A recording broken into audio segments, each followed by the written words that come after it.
Good morning, Ian Crouch with your 8:30 Hunter News update. A man will front court today accused of sexually touching two women in the Hunter.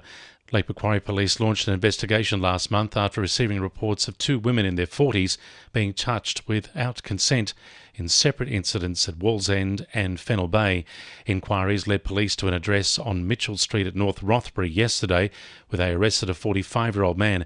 He's been refused bail to face Singleton Court today, charged with 2 counts of sexually touching another person without consent and break and enter and commit serious indictable offence.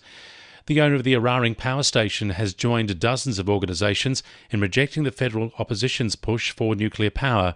More than 50 organisations have added their name to a joint statement calling on the coalition to develop a climate policy which pushes for real action on climate change. Origin Energy says it's committed to large storage batteries at its Eraring plant and accelerating renewable energy, saying nuclear is not viable and too expensive. Dr Barry Trail from Solutions for Climate Australia says the opposition's fixation with nuclear will have long-term consequences. If you're talking about nuclear, what the coalition is really saying is let's keep burning dirty coal and gas for some decades more. What we're calling on for the coalition is to produce policies to shift from dirty coal and gas to clean solar and wind, not for expensive, may never happen nuclear reactors. Anyone caught polluting in the Hunter will now face tougher penalties, with environmental reforms passing state parliament overnight. Companies found to be doing the wrong thing can be fined up to $10 million, while individuals can face penalties of up to $2 million. Fines for asbestos-related offences will increase to $4 million for companies and $1 million for individuals. The University of Newcastle's Great Hall will be the scene of much pomp and circumstance today as preparations are finalised for the induction of a new Chancellor. Former High Commissioner to New Zealand and arts graduate Patricia Forsyth will receive the symbols and ornaments of office during the traditional investiture ceremony.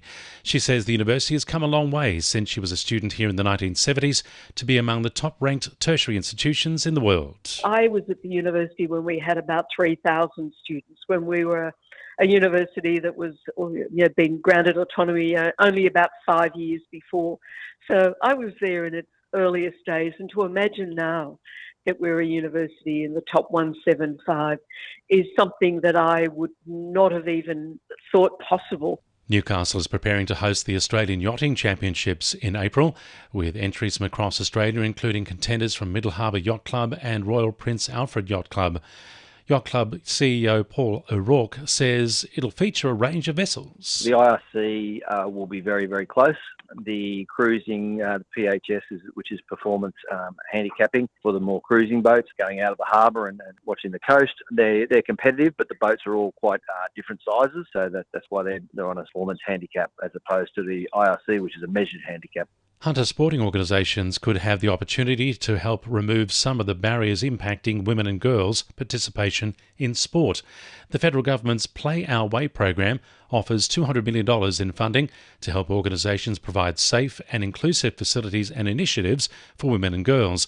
Paterson MP Meryl Swanson says it's a key step in closing the gap between men's and women's sport. A lot of men and boys continue to play team sports throughout their lives, and sadly the research shows us that that's not often the case for women. So we do need to be encouraging it.